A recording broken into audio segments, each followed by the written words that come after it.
+2 എക്കണോമിക്സിലേക്ക് ഏവർക്കും സ്വാഗതം. നമ്മളിപ്പോൾ ഡിസ്കസ് ചെയ്തുകൊണ്ടിരിക്കുന്നത് മൈക്രോ എക്കണോമിക്സിലെ 5th ചാപ്റ്റർ ആയിട്ടുള്ള മാർക്കറ്റ് ഇക്വിലിബ്രിയം എന്ന് പറയുന്ന കമ്പോള സന്തുലിതാവസ്ഥ എന്ന് പറയുന്ന ചാപ്റ്ററിനെ അടിസ്ഥാനമാക്കിയിട്ടാണ്.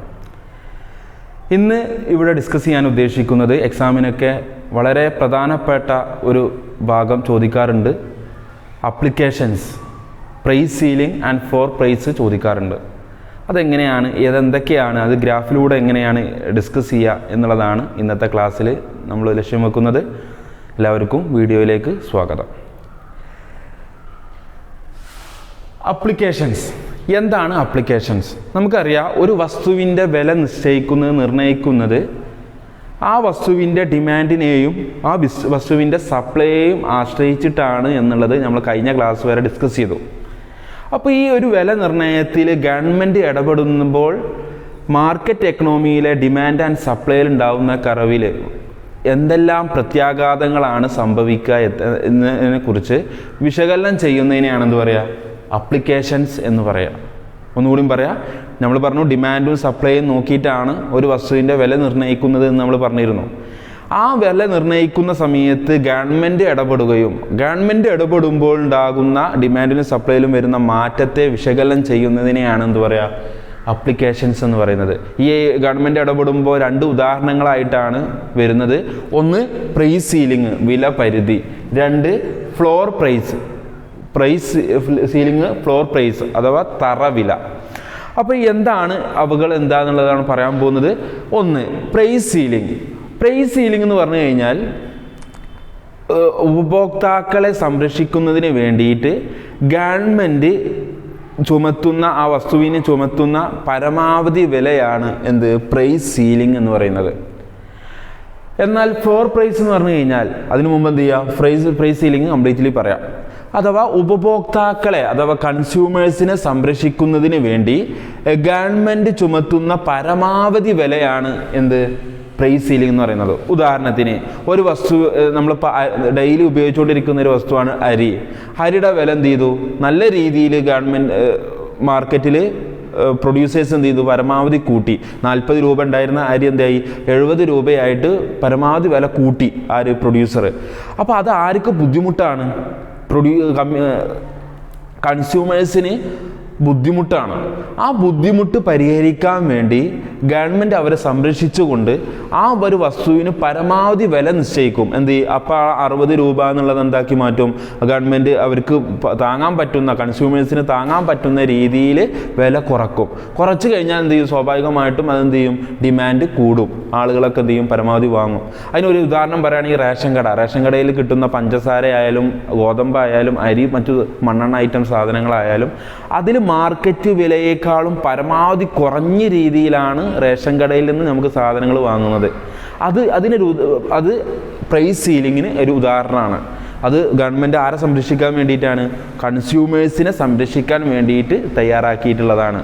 അപ്പോൾ നമുക്ക് എന്ത് ചെയ്യുക? ഗ്രാഫിലൂടെ എങ്ങനെയാണ് വിശദീകരിക്കുക എന്ന് പറയാം. അപ്പോൾ നമ്മൾ എക്സ് വരച്ചു, വൈ രേഖപ്പെടുത്തി, ഡിമാൻഡ് ആൻഡ് സപ്ലൈ. എപ്പോഴാണ് ഇക്വിലിബ്രിയം സംഭവിച്ച? ഡിമാൻഡ് സപ്ലൈ ഈക്വൽ ആവുന്ന സമയത്താണ് ഇക്വിലിബ്രിയം സംഭവിച്ചതെന്ന് പറഞ്ഞിരുന്നു. അപ്പോൾ എത്ര രൂപയാണ് ഇക്വിലിബ്രിയം പ്രൈസ് എന്ന് പറയുന്നത്? എത്രയാണ് ക്വാണ്ടിറ്റി? ഇത്രയാണ്. അപ്പോഴാണ് ഇക്വിലിബ്രിയം സംഭവിക്കുക. ഈ ഒരു പ്രൈസ് ആർക്ക് ബുദ്ധിമുട്ടാണ്? കൺസ്യൂമേഴ്സിന് ബുദ്ധിമുട്ടാണ്. അത് ആര് മനസ്സിലാക്കുന്നു? ഗവൺമെൻറ് മനസ്സിലാക്കുന്നു. ഗവൺമെൻറ് എന്ത് ചെയ്യുന്നു? അവരെ സംരക്ഷിക്കാൻ വേണ്ടി പിയിൽ നിന്ന് P1 ആയിട്ട് ക്യാഷ് കുറക്കുന്നു. ക്യാഷ് കുറക്കുന്ന സമയത്ത് സ്വാഭാവികമായിട്ടും എന്ത് ചെയ്തു?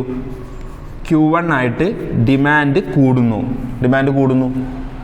ഓക്കെ, പ്രൈസ് കുറക്കുന്ന സമയത്ത് ഡിമാൻഡ് കൂടുന്നു. ഓക്കെ, അതിനെയാണ് എന്താ പറയുക? പ്രൈസ് സീലിംഗ് എന്ന് പറയുന്നത്. ഓക്കെ, ഒരു നിശ്ചിത വില, ഈ ഒരു വിലയാണ് ആർക്ക് ബുദ്ധിമുട്ട്? കൺസ്യൂമേഴ്സിന് വാങ്ങാൻ ബുദ്ധിമുട്ടാണ്.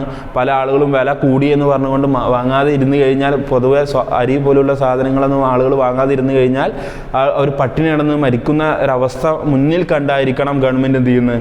അത് പിയിൽ നിന്ന് P1 ആയിട്ട് ക്യാഷ് കുറക്കുന്നു. അത് കുറക്കുന്ന സമയത്ത് ഇത് ഉൽപ്പാദിപ്പിച്ച അരിയാണെങ്കിൽ അല്ലെങ്കിൽ മറ്റുള്ള വസ്തുക്കളാണ് എങ്കിൽ ഗവൺമെൻറ് വില കുറക്കുന്ന സമയത്ത് ആർക്കെങ്കിലും നഷ്ടം വരുന്നുണ്ടോ? ഇല്ല. പ്രൊഡ്യൂസേഴ്സിന് ഇത് ഉൽപ്പാദിപ്പിച്ചതിൻ്റെ ക്യാഷ് കൃത്യമായിട്ട് കിട്ടുന്നുണ്ട്.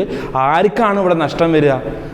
ഗവൺമെൻറ്റിനാണ് നഷ്ടം വരിക. ആ ഗവൺമെൻറ്റിന് നഷ്ടം വരിക എന്നല്ല, ഗവൺമെൻറ് എന്ത് ചെയ്യുന്നു, ആ ഒരൊറ്റ കുറക്കുന്നതോട് കൂടിയിട്ട് അത് ഏറ്റെടുക്കുകയാണ് ഗവൺമെൻറ്. ആ ഗവൺമെൻറ് ഏറ്റെടുക്കുന്ന സമയത്ത് പിയിൽ നിന്ന് P1 ആയിട്ട് ക്യാഷ് കുറക്കുന്നതോടുകൂടി ഗവൺമെൻറ്റിനാണ് ആ ക്യാഷ് എന്ത് ചെയ്യുന്നത്, പ്രൊഡ്യൂസർക്ക് കൊടുക്കുന്നത്, ആ വില കൂടിയ എമൗണ്ട് കൊടുക്കുന്നത്. പക്ഷേ സാധനങ്ങൾക്ക് വില കുറയും. അപ്പോൾ അത് ആരെ സംരക്ഷിക്കാൻ വേണ്ടിയിട്ടാണ്? കൺസ്യൂമേഴ്സിനെ സംരക്ഷിക്കാൻ വേണ്ടിയിട്ടാണ്. ഇനി അടുത്തത്, ഇതിപ്പോൾ കൺസ്യൂമേഴ്സിനെ സംരക്ഷിക്കാനാണ് എങ്കിൽ അടുത്തത് ഫ്ലോർ പ്രൈസ് എന്തായിരിക്കും? പ്രൊഡ്യൂസേഴ്സിനെ സംരക്ഷിക്കാൻ വേണ്ടിയിട്ടായിരിക്കും. നേരത്തെ പറഞ്ഞതിൻ്റെ നേരെ ഓപ്പോസിറ്റ്. പ്രൊഡ്യൂസേഴ്സിനെ സംരക്ഷിക്കാൻ വേണ്ടി ഗവൺമെൻറ് ചുമത്തുന്ന പരമാവധി വിലയാണ് എന്ത് പറയുക, ഈ പറയപ്പെടുന്ന ഫ്ലോർ പ്രൈസ് എന്ന് പറയുന്നത്. ഇത്രയും ഈ ഒരു പ്രൈസ് എന്ന് പറയുന്നത് ആർക്ക് ബുദ്ധിമുട്ടാണ്? പ്രൊഡ്യൂസേഴ്സിന് ബുദ്ധിമുട്ടാണ്. ഈ ബുദ്ധിമുട്ട് ഗവൺമെൻറ് മനസ്സിലാക്കുകയും ഗവൺമെൻറ് എന്ത് ചെയ്യുന്നു, ഒരു P1 ആയിട്ട് എന്ത് ചെയ്തു, ക്യാഷ് കൂട്ടി കൊടുക്കുന്നു. ക്യാഷ് കൂട്ടി കൊടുക്കുന്ന സമയത്ത് സപ്ലൈ എന്ത് ചെയ്യുന്നു, ഇവിടെ അല്ല സപ്ലൈ കൂട്ടിമുട്ടുന്ന, സപ്ലൈ എന്ത് ചെയ്യുന്നു, പരമാവധി കൂടുന്നു. അതായത് ഇതിന് ഉദാഹരണം പറയുകയാണെങ്കിൽ റബ്ബറിനൊക്കെ ചില സമയങ്ങളിലൊക്കെ വില കൂടാറുണ്ട്. ആ വില കൂടുന്ന സമയത്ത് ആർക്ക് ബുദ്ധിമുട്ടാണ്? ഇപ്പോൾ അത് ഉൽപ്പാദിപ്പിച്ച റബ്ബർ കൃഷി ചെയ്യുന്ന പ്രൊഡ്യൂസേഴ്സിന് ബുദ്ധിമുട്ടാണ്.